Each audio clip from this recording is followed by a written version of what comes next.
bertemu dengan Lau Serita pada hari ini, dan Lau Serita ditemani oleh Kak Dea sebagai pemusik. Nah, jikalau kita boleh kembali bertemu, semua hanya karena anugerah Tuhan. Dan adik-adik ya, sudah siap untuk beribadah? Sudah ya? Kalau belum, yuk ajak kakaknya, ajak adiknya ya. Kita duduk sama-sama, kita katakan sama kakak, sama adik, yuk kita mau beribadah ya. Kita mau mempersiapkan hati kita akan memuji Tuhan, kita akan mendengarkan firman Tuhan bersama-sama. Namun sebelumnya, Lau Serita mau ajak kita untuk berdoa. Mari kita berdoa. Tuhan Yesus, kami bersyukur jikalau pada siang hari ini kami boleh datang kembali kepada Tuhan penuh dengan ucapan syukur Tuhan, karena Tuhan berikan kesempatan kepada kami untuk kami boleh menikmati anugerah yang Tuhan berikan. Kami boleh bangun dengan kekuatan yang baru, dan saat ini Tuhan kami akan memuji Tuhan, kami akan mendengarkan firman Tuhan. Berkati Tuhan sekolah minggu kami dari awal sampai akhirnya. Ini doa kami, hanya di dalam nama Tuhan Yesus kami berdoa. Amin. Nah adik-adik setuju nggak kalau Lause bilang Tuhan itu baik? Good. Ya, Tuhan itu baik buat siapa? Buat adik-adik, buat mama, buat papa, buat Lause, dan buat kita semua. Yuk Lause ajak kita untuk berdiri. Kita akan naikkan pujian God is so good.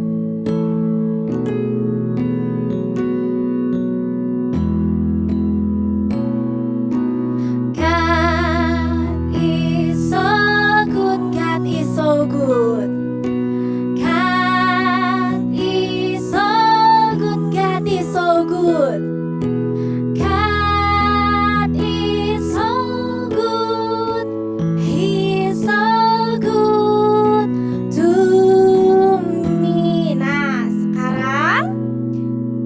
Kasih tahu gerakannya ya. Kalau God tangannya seperti ini, is tangannya seperti ini, good tangannya seperti ini, to me seperti ini ya. Bisa ikuti, coba sekali lagi Kak Dea.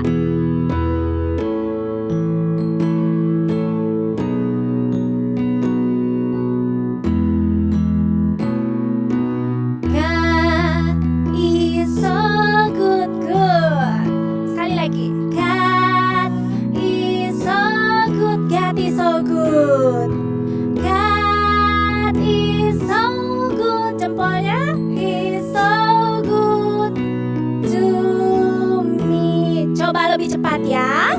God is so good, God is so good. God is so good. God is so good. He's so good. Tarik dalam to me. God took my sin. God took my sin. God took my sin. God is so good. God is so good. God is so good. God is so good. God is so good. God is so good. He's so good to me. Nah, adik-adik boleh duduk. Adik-adik Lause tanya, siapa yang paling sering bersama adik-adik? Mama? Papa, kakak, atau adik?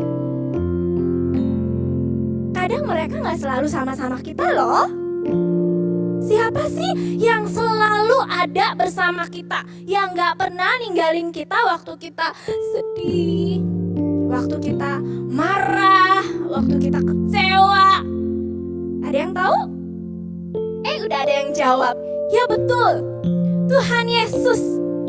Dia adalah sobat yang tidak pernah meninggalkan kita. Yuk saya ajak kita untuk menaikkan pujian. Ada satu sobatku yang setia. Boleh tepuk tangan ya. Boleh gerak-gerak. Kita menaikkan pujian ini dengan sukacita.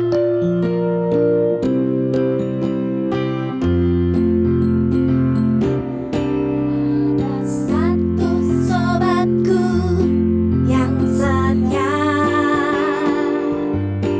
yang tak pernah meninggalkan diriku. Di waktu aku susah, waktu ku sendirian, Dia selalu menemani diriku. Namanya siapa? Namanya Yesus. Namanya Yesus. Nama Yesus yang menghibur hatiku. Namanya siapa? Namanya Yesus. Namanya Yesus. Nama Yesus yang menghibur hatiku. Sekali lagi katakan, ada satu sobatku. Satu sobatku yang setia, yang tak pernah meninggalkan diriku. Di waktu aku susah, waktu ku sendirian, Dia selalu menemani diriku. Namanya Yesus. Namanya Yesus. Namanya Yesus. Namanya Yesus. Nama Yesus yang menghibur hatiku. Namanya siapa? Namanya Yesus. Namanya Yesus. Nama Yesus yang menghibur hatiku. Nah, Tuhan Yesus adalah sobat kita yang paling setia, yang gak pernah ninggalin kita waktu kita susah, kita sendiri, kita sedih, kita marah. Tuhan Yesus gak akan pernah ninggalin kita. Sekarang waktunya kita untuk memberikan persembahan syukur. Nah, persembahan syukur ini dapat adik-adik simpan di amplop yang kemarin-kemarin adik-adik udah siapin di rumah ya. Boleh di situ. Boleh juga lewat rekening ini nih yang ada di bawah nih. Nah, di situ juga boleh ya. Boleh juga pakai apa ya? Namanya ya, barcode ya. Nah, itu juga bilang mamah ya. Di situ juga bisa kok ya.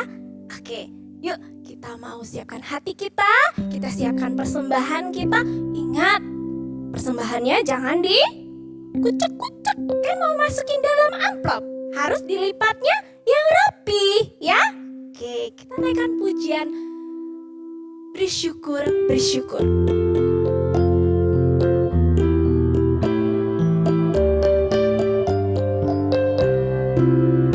Bersyukur, bersyukur, berilah syukur, bersyukur. Susah ataupun senang, bersyukur. Panjatkan doamu sepenuh hatimu. Kasihnya Yesus jadi milikku. Bersyukur, bersyukur, bersyukur, berilah syukur, bersyukur. Susah ataupun senang, bersyukur. Panjatkan doamu sepenuh hatimu. Kasihnya Yesus jadi milikku. Bersyukur, bersyukur, berilah syukur, bersyukur. Susah ataupun senang, bersyukur.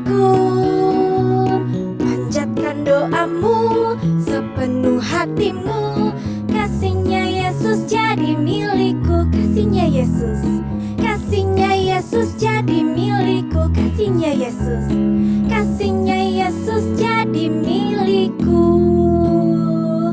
Nah, semuanya sudah memberi persembahan? Baik, kalau begitu, yuk. Lause mau ajak kita untuk sekali lagi kita mau siapkan hati. Untuk apa Lause? Untuk mendengarkan firman Tuhan. Supaya kita seperti buah anggur yang lebat, yang buahnya banyak. Nah, tahu nggak? Yesus itu pokok anggurnya, ya pohonnya yang gede itu. Nah, kita ranting-rantingnya, ya. Coba kita naikkan pujian ini sekali dulu. Nanti setelah itu yang kedua kali kita pakai gerakan ya. Oke.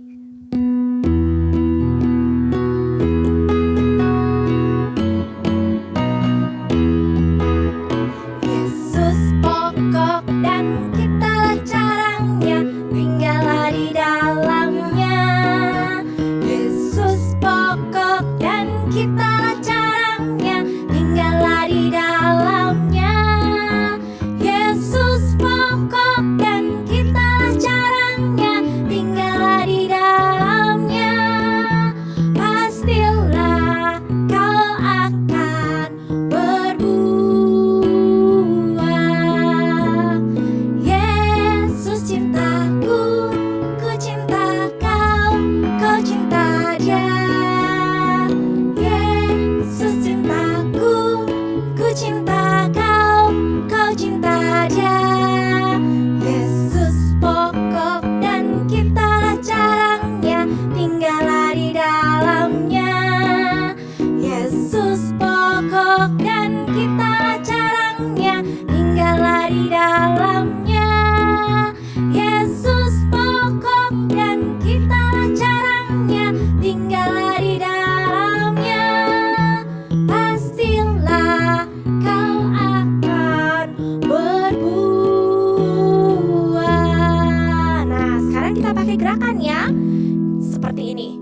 Yesus pokok dan kitalah caranya. Bisa? Sekali lagi ya. Yesus pokok dan kitalah caranya, tinggallah di dalamnya. Nah, kata tinggal di dalamnya, adik-adik boleh gerakannya ya. Seperti apa aja boleh. Mau ke kiri, ke kanan, atau ke kiri boleh ya. Terserah ya. Coba kita coba sekali lagi ya. Yesus pokok.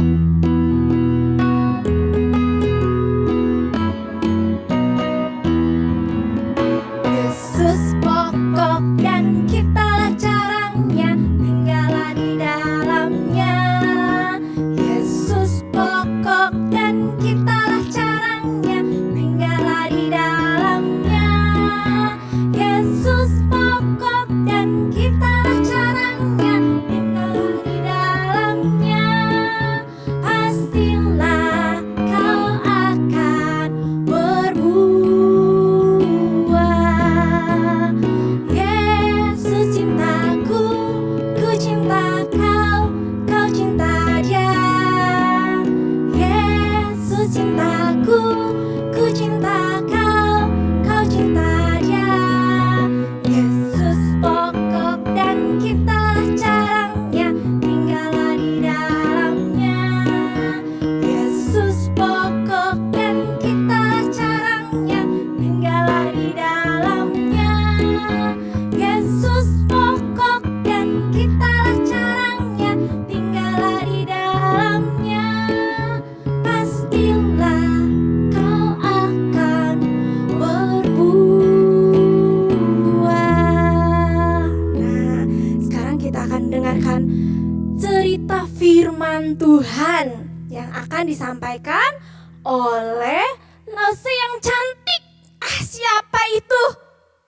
Lause kasih tahu ya. Namanya Lause Yani. Yuk, silakan Lause Yani.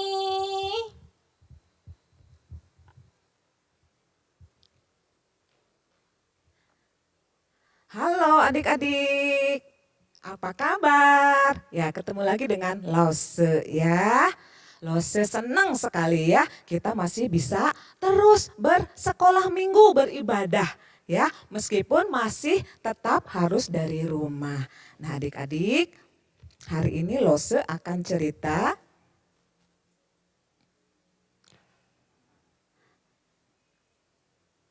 judulnya Tuhan tidak pernah meninggalkan saya sendirian, ya. Kita akan berdoa dulu.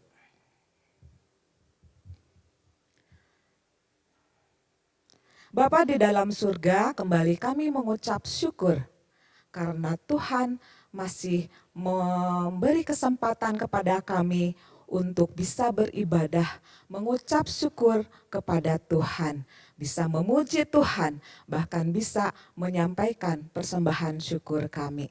Terima kasih Tuhan Yesus, sebentar kami akan mendengarkan cerita kebenaran firman Tuhan. Tuhan yang akan menolong kami supaya kami mengerti apa yang akan kami baca dan apa yang akan kami dengar.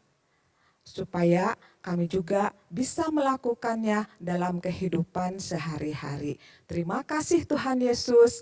Di dalam nama Tuhan Yesus kami berdoa dan bersyukur. Oke adik-adik, silakan duduk ya. Duduk yang tenang ya. Alkitabnya sudah dipegang semua ya. Nanti kita akan membaca dari kitab Kejadian 28 ya. Berapa ayat? 12 ayat ya. Tapi Lose akan membacakannya hanya 4 ayat saja. Ya, Kejadian di depan ya. Kitab Kejadian Perjanjian Lama. Lose akan membacakan 4 ayat saja. Sudah dapat semua ya. Seperti biasa kalau di kelas 1-2, ketika Lose membaca firman Tuhan supaya adik-adik fokus, enggak lihat sana sini, telunjuknya coba di bawah kata apa? Nah, anak kelas 1-2 pasti tahu, di telunjuknya di bawah kata maka. Iya ya. Oke, jadi waktu Lose membaca, telunjuknya ikut bergerak ya. Oke. Kejadian 28 ayat 12 sampai 14 ya. Maka bermimpilah ia. Di bumi ada didirikan sebuah tangga yang ujungnya sampai ke langit. Dan tampaklah malaikat-malaikat Allah turun naik di tangga itu. Berdirilah Tuhan di sampingnya dan berfirman, Akulah Tuhan Allah Abraham nenekmu dan Allah Ishak, tanah tempat engkau berbaring ini akan kuberikan kepadamu dan kepada keturunanmu. Ayat 14, keturunanmu akan menjadi seperti debu tanah banyaknya, dan engkau akan mengembang ke sebelah timur, barat, utara, dan selatan. Dan olehmu serta keturunanmu semua kaum di muka bumi akan mendapat berkat. Sesungguhnya aku menyertai engkau dan aku akan melindungi engkau kemanapun engkau pergi. Dan aku akan membawa engkau kembali ke negeri ini. Sebab aku tidak akan meninggalkan engkau sampai melainkan tetap melakukan apa yang kujanjikan kepadamu. Nah adik-adik, Lose bacakan 4 ayat saja, tapi adik-adik nanti teruskan ya, baca mulai dari ayat 10 sampai 22. Nah sebelum Lose menceritakan cerita dari Kejadian 28 ayat 10 sampai 22 itu, Lose mau tanya dulu nih, kan sekarang masih suka dengar ya, lockdown gitu ya. Mungkin beberapa tempat sudah diperbolehkan ya, ada yang dibuka. Kalau kemarin-kemarin tuh sebulan yang lalu, 2 minggu yang lalu masih nggak boleh kemana-mana. Anak kecil yang sekolah nggak boleh ke sekolah. Sampai yang SMP, SMA, yang kuliah pun nggak boleh, yang kerja pun nggak boleh ya. Kenapa? Ya, kenapa di lockdown? Ya, nih sampai seperti ini semuanya sepi karena semua orang harus di rumah. Kenapa harus di rumah adik-adik? Ya, ini tanggal 7 Juni. Sudah yang keberapa kalinya coba adik-adik ibadah dari rumah? Ada yang menghitung nggak? mulainya tanggal berapa kita ibadah dari rumah? Tanggal 15 Maret. Tanggal 22 ya terakhir kita ibadah ketemu, ya Lose ketemu adik-adik tuh tanggal 15. Tanggal 22-nya sudah ibadah dari rumah. 22, 29, terus masuk bulan April, masuk bulan Mei, sekarang sudah bulan Juni tanggal 7. Yang ke-12 kalinya kita ibadahnya dari rumah. Ya, kita tetap bersyukur karena masih tetap bisa beribadah ya adik-adik. Nah, kalau sekarang tanggal 7 ini mungkin sudah ada beberapa tempat kerja yang dibuka meskipun tidak secara keseluruhan. Kalau sekolah mungkin belum ya, tapi mungkin tempat orang berjualan sudah mulai. Tapi 2 minggu yang lalu semuanya sepi. Sebulan yang lalu apalagi April, Mei itu ya, kalau di tengah kota itu sepi semua seperti ini. Di Bandung juga ya, di kota kita, di Jakarta, Surabaya, se-Indonesia, semuanya sepakat nggak boleh ada yang keluar rumah. Ya, seluruh dunia bahkan adik-adik ya, kota-kota besar seluruh dunia. Kenapa adik-adik kira-kira? Ya, karena ada virus corona yang mewabah. Kita harus di rumah supaya tidak tertular. Karena virusnya itu, ya kalau kita kena, bukan hanya sakit dan sembuh seperti flu biasa, ya. Kalau flu itu sudah ada vaksinnya, sudah ada obatnya. Kalau virus corona belum ada vaksinnya, belum ada obatnya. Jadi mencegah supaya tidak tertular lebih baik kita semua di rumah. Anak kecil sampai orang dewasa, sampai yang sudah lanjut usia, semuanya harus di rumah sepi seperti ini, ya. Tapi kalau ada beberapa orang yang masih melanggar atau dengan tidak sengaja terjangkiti virus, sakit seperti ini. Adik-adik bisa bayangkan kalau sakit seperti ini, misalnya sakitnya kena virus corona, kita suka dengar tiap hari sore ya, tambah berapa orang yang kena terjangkit, berapa orang yang meninggal, ya. Kita jadi rasanya gimana? Rasanya takut, ya, bingung. Gimana ini kalau keluar? Jangan-jangan saudara-saudara yang tidak serumah pun takut kena, ya. Terus lama-lama di rumah kita juga bisa merasa bosan. Ya, yang sakit kalau dalam masa penyembuhannya harus tetap dipisahkan dari orang yang sehat supaya tidak menular, pasti bisa merasa bosan, ya. Hanya berbaring istirahat, dengan istirahat yang banyak itu akan membuat tubuh kita menjadi kuat karena belum ada obatnya. Makanan yang harus bergizi ya. Nah ini contohnya ada teman kita yang sakit. Bayangkan adik-adik, jangankan sakit karena virus corona yang bisa menyebabkan kematian. Semua seluruh dunia ya, enggak memandang siapapun. Siapa yang kena virus corona lewat air liur ya, yang kecipratan seperti itu bisa sakit. Jangankan sakit karena virus corona, sakit biasa aja kalau kita disuruh di rumah, kita akan bosan ya, bingung rasanya ya.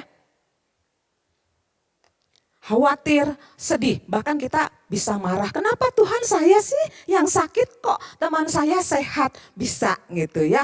Padahal kita nggak tahu mungkin karena kelalaian kita. Karena kita tidak bisa taat peraturan yang ada. Tapi kita suka marah-marah sama Tuhan misalnya. Atau marah-marah, ya saya sih nggak dijagain. Bisa menyalahkan orang lain ya. Nih. Ya waktu kita sakit sendirian atau misalnya adik-adik waktu kita merasa takut, khawatir, bingung, bosan dan sedih atau marah itu karena misalnya kita ditinggalkan oleh orang tua. Orang tuanya terpaksa harus meninggalkan kalian di rumah sendiri. Kenapa sih orang tua saya pergi-pergi, saya sendirian, saya kan takut gelap gitu ya. Siapa di sini yang masih takut gelap? Siapa di sini yang masih takut sendirian? Kalau sendirian kalau ada apa-apa bagaimana? Ya, padahal orang tua mungkin sudah memperhitungkan akan ditinggalkan hanya berapa menit misalnya begitu ya. Biasanya kita merasa takut, khawatir, bingung. Apalagi kalau kita dalam keadaan sakit belum sembuh-sembuh ya. Nah adik-adik waktu kita merasa sendirian, apakah benar itu kita sendirian? Mama, papa memang nggak ada, kakak nggak ada. Bener nggak kita sendirian? Ya, nah hari ini Lose mau ceritakan nih Yakub. Yakub juga pernah mengalami sendirian, ya. Ya, Yakub pada waktu itu meninggalkan Berseba, ya itu orang tuanya Yakub, ya, Ishak dan ibu Ribka. Yakub mau kemana? Bawa keledai dua, ya, bawa perbekalan. Mungkin itu awal-awalnya Yakub menaiki keledainya. Tapi biasanya keledai itu khusus untuk membawa barangnya, ya. Nanti kalau dirasa keledainya capek, Yakubnya akan turun, ya. Dia menuju kemana? Dari Berseba Yakub menuju ke Padan Aram. Padan Aram mau kemana? Ada siapa di sana? Yakub disuruh sama orang tuanya menemui siapa? Laban. Siapa Laban? Laban itu pamannya Yakub, saudaranya Ribka, ibunya Yakub. Tahu ya, paman ya, adik dari ibu atau bisa kakak. Ya, dia pergi ke Padan Aram. Ya, di Padan Aram juga itu adalah tempat asalnya ibu Ribka. Jadi pasti ada kakeknya Yakub, Betuel, ya. Iya, di sana, ya. Dari Berseba ke Padan Aram itu kira-kira dekat atau jauh, ya? Di Alkitab memang tidak diceritakan berapa kilometernya, tapi ada keterangan, ya, bahwa dari Berseba ke Haran itu 430 mil. Bukan kilometer, tapi mil. Nah, kalau dari mil ke kilometer jadi berapa? Dikalikan aja 1,6. Jadi dari Berseba ke Haran itu sekitar 720 kilometer. Adik-adik 720 kilometer, ya. Perbandingannya gini, kalau dari Bandung ke Jakarta 120 kilometer, kalau enggak lewat tol dulu sih, ya. Nah sekarang katanya kalau lewat tol itu kan artinya bebas hambatan. Tapi jadi lebih jauh, memang lebih cepat. Tapi karena enggak ada hambatan jadi lebih lancar. Lebih lama, lebih jauh jaraknya. Jadi 150 kilometeran. Bandung, Jakarta. Nah ini Berseba ke Haran 720 kilometer. Ya. Nih Lose sempat catat. Kalau jarak Bandung ke Surabaya kurang lebih ini lewat tol 770 kilo.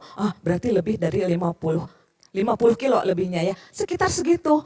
Jadi perjalanan Yakub dari Berseba ke Padan Aram itu sama dengan kurang lebih dari Bandung ke Surabaya. Kalian bayangkan, ya, kalau sekarang ke Surabaya bisa naik apa? Bisa naik mobil, naik kereta, naik bis, naik pesawat lebih cepat. Kalau dulu belum ada, sepeda belum ada.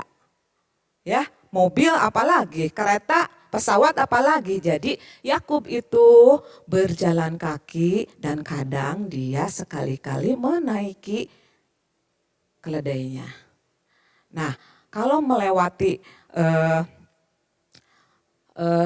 sepanjang perjalanan dari Berseba ke Haran pasti dia harus melewati hutan, melewati bukit, ya. Enggak kayak sekarang jalan tol bebas hambatan. Bisa kenceng, ya, kalau di sana. Kalau pada waktu itu melewati hutan, bukit, bebatuan, sungai juga itu, ya, ada sungai Efrata, ya.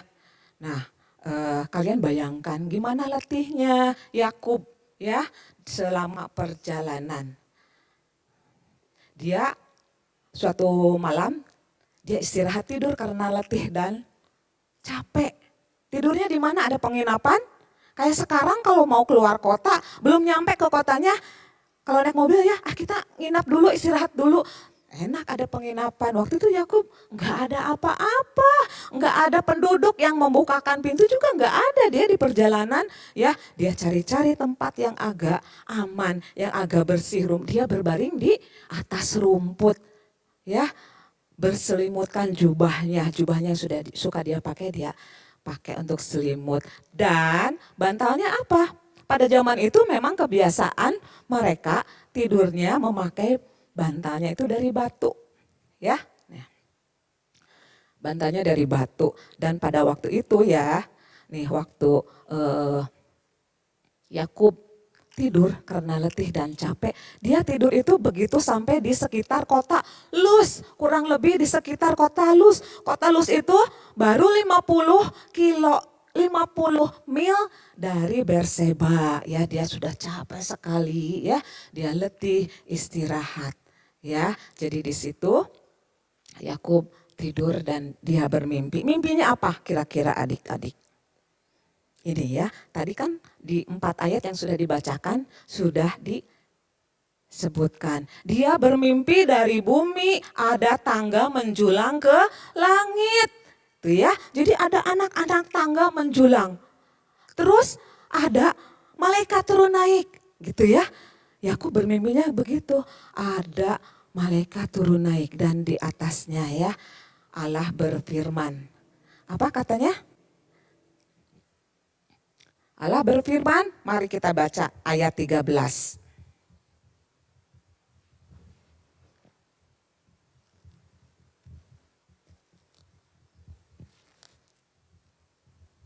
Ya, adik-adik sudah dapat ayat 13?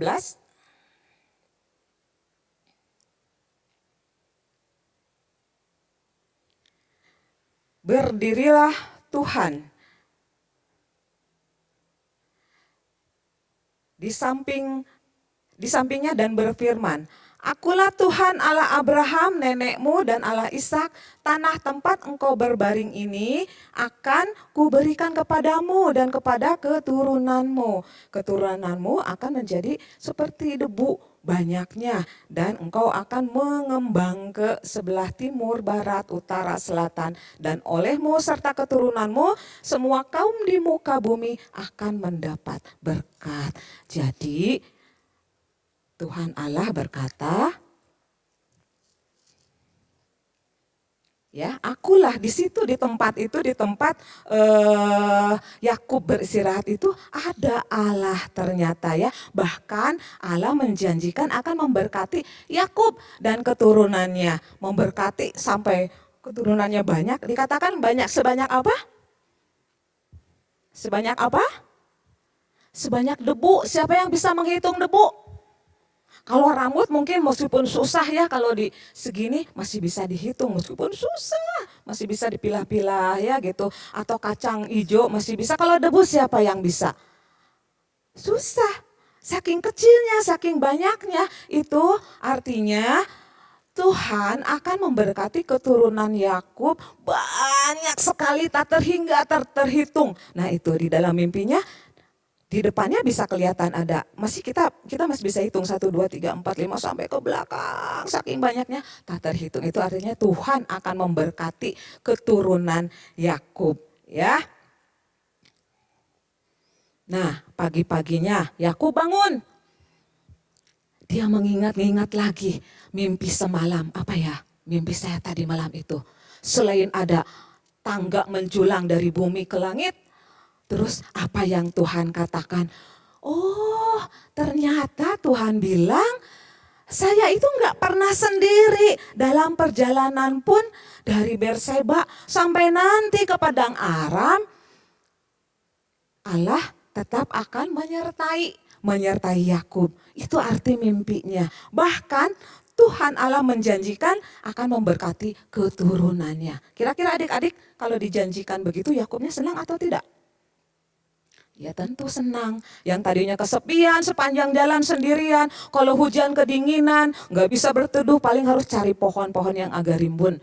Ya, waktu bisa jadi dia nggak sehat terus ya berhari-hari sepanjang jalan itu. Waktu dia kesakitan kakinya harus menaiki bebatuan, harus naik bukit, dia merasa sendiri. Bisa jadi merasa takut juga ya. Jangan-jangan tiba-tiba ada binatang buas seperti. Tapi dalam ketakutannya, dalam kesendiriannya, akhirnya Yakub sadar bahwa Tuhan Allah nggak pernah meninggalkan. Sampai di kota di daerah Luz juga ya, Yakub akhirnya sadar bahwa Allah menyertai dia. Nih ya, ini bantal dari batu yang dipakai tidur sama Yakub. Ya, akhirnya dia untuk mengenang bahwa Allah itu enggak pernah meninggalkan saya sampai di tempat itu waktu dia istirahat ya. Dia berdirikan tugu. Tugunya dari apa? Dari batu yang dipakai tidur. Terus ditahan sama batu-batu kecil supaya bisa berdiri. Kalau kita bikin tugu ya, di Bandung ada tugu enggak adik-adik? Pasti ada artinya.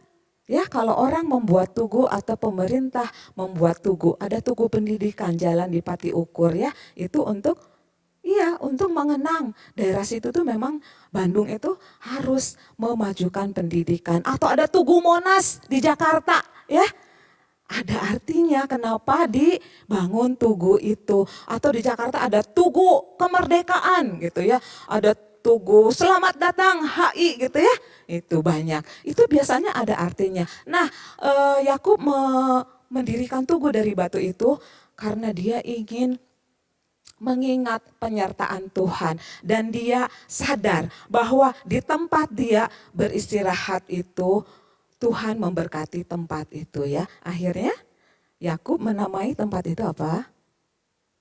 Betel ya, namanya sampai sekarang ada nih. Yakub bersukacita ya, bersukacita karena dia sekarang tidak merasa sendiri. Meskipun kadang-kadang kita juga sama, waktu kita sedih, marah, kecewa, bingung, kita merasa sendiri. Tapi ternyata Allah ada. Kita tidak bisa melihat aja, kadang kita melupakan. Apalagi kalau kitanya kesulitan, sedang sulit, sedang sedih. Wah, Tuhan mana ya, kenapa membiarkan saya kesulitan seperti ini? Atau waktu kita kehilangan orang yang kita sayangi, kenapa Tuhan membiarkan? Padahal Tuhan tetap menyertai kita ya. Nah, adik-adik, kalau kita sudah tahu bahwa Tuhan selalu bersama dengan kita, dengan adik-adik, bagaimana ke kita dampaknya? Apakah kita masih takut? Apakah kita masih khawatir? Apakah kita masih bingung waktu kita sendirian di rumah? Aduh, teleponin mama papanya, kapan pulang gitu? Tidak usah, kita tahu bahwa Tuhan Yesus menyertai kita waktu kita sendirian, waktu kita ketakutan, ya. Tuhan tahu kondisi kita dimanapun kita berada. Ya, nah adik-adik, cerita dari Alkitab, kita bisa belajar dari apa yang dialami oleh Yakub waktu dia sendirian, kesepian dan keletihan ya. Jadi kita juga bisa belajar bahwa Tuhan selalu bersama kita. Yang pertama ya, yang kedua, ketika adik-adik merasa sendiri, apakah adik-adik ingat Tuhan selalu bersama adik-adik dan Tuhan akan menolong? Iya, Tuhan pasti menolong. Dan yang ketiga, ketika kondisi hati kita sedang marah, jengkel dengan kakak misalnya, dengan adik, emang gampang selama kita di rumah beberapa bulan ini ya, hampir 3 bulan. Kita jadi gampang marah, tersinggung sedikit ya. Marah-marah, Tuhan tahu gak kita marah-marah? Kita bingung, kita sedih. Tahu Tuhan memperhatikan. Ya, karena Tuhan ada terus bersama kita. Oke, adik-adik, itu yang kita bisa pelajari dari firman Tuhan hari ini. Kita tidak sendirian. Tuhan Yesus selalu menyertai kita. Nah, adik-adik, seperti biasa ayat hafalan. Ya, sebelum Lose berdoa, mengucap syukur untuk pelajaran firman Tuhan hari ini, ada ayat hafalannya dari Ibrani 13 ayat 5. Tapi tidak semuanya dihafal ya, enggak dari awal. Tapi dari B-nya aja, mulai dari kata karena. Ya, adik-adik boleh ya buka Alkitabnya. Ibrani 13 ayat 5. B ya, kalimat yang kedua ya. Sesudah titik baru ada karena ya. Lalu saya bacakan, karena Allah telah berfirman, aku sekali-kali tidak membiarkan engkau dan aku sekali-kali tidak meninggalkan engkau. Sekali lagi ya, Ibrani 13 ayat 5. Karena Allah telah berfirman, aku sekali-kali tidak akan membiarkan engkau, dan aku sekali-kali tidak akan meninggalkan engkau. Adik-adik hafalkan itu ya. Jadi waktu kita sedih, bingung, takut, ingat ayat ini. Apa katanya? Allah sudah berfirman, Allah tidak pernah membiarkan dan Allah tidak pernah meninggalkan kita. Ya, oke adik-adik, hari ini ceritanya cukup sampai di sini. Ya, Lose akan berdoa. Ya, semua lipat tangan, tutup mata. Kita bersyukur kepada Tuhan. Bapa di dalam surga, kembali kami mengucap syukur Tuhan. Terima kasih kalau hari ini firman Tuhan boleh mengingatkan kami, mengingatkan saya untuk tidak takut waktu kami sendirian, untuk tidak sedih, untuk tidak bingung lagi, bahkan marah-marah. Karena Tuhan yang akan selalu menolong kami, menyertai kami, tidak pernah meninggalkan kami. Meskipun Tuhan tidak kelihatan, kami percaya Tuhan selalu beserta kami. Terima kasih Tuhan Yesus, Tuhan yang akan menolong kami supaya kami bisa melakukannya dalam kehidupan kami sehari-hari. Di dalam nama Tuhan Yesus kami berdoa dan bersyukur. Ya, semua katakan amin. Ya, oke adik-adik. Sampai jumpa minggu depan.